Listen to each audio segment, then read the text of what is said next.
তাহলে আমরা কিভাবে পাইলাম যে এই দুটো যোগ করে 2 দিয়ে ভাগ করে 15 আসলো। তাহলে এরপর যেহেতু ব্যবধান আমাদের 10, তাহলে 15 আর 10 25, 25 10 35, 35 আর 45, 45 10 55, 55 আর 10 হচ্ছে 65, 65 কে 10 দ্বারা যোগ করলে 75। অর্থাৎ তাহলে আমাদের কি দাঁড়ায় যে এখানে যোগ করে 2 দিয়ে ভাগ করলে এই মানগুলো পাওয়া যাবে। অর্থাৎ একটা যদি আমার বার করি তাহলে ব্যবধান দ্বারা যোগ করলে পরবর্তীগুলো অতি সহজে পাবো, সময় কম লাগবে। এরপরে আমরা এই যে অনুমিত গড়, অর্থাৎ এই যে এর মান বার করবো, অনুমিত গড় এটা বার করে নিয়ে হলো যে প্রথম এবং শেষেরটা যোগ করব। 10 আর 80 যোগ করলে আমাদের কত আসতেছে 90, 90 কে 2 দিয়ে ভাগ করলে 45। তাহলে এই 45 মানটি অবস্থান করতেছে 40 থেকে 50 এর মধ্যে। তাহলে এই শ্রেণীর মধ্যমান হলো অনুমিত শ্রেণী বা এর মান।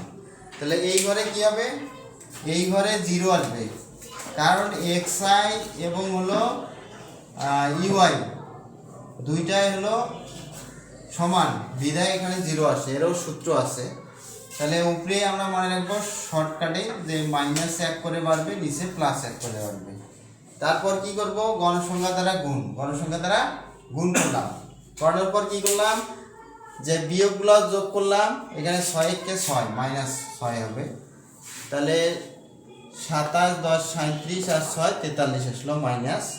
এরপরে কি আছে আমাদের যোগ ছিল 5 আর 14 19 19 9 কত ছিল 28। এখন -43 থেকে 28 বাদ দিলে আরো 15 থাকে।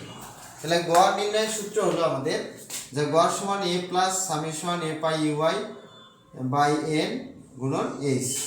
এখন 45 থাকলো, এর মান যেহেতু 45 পাইছি 45 বসাইলাম প্লাস,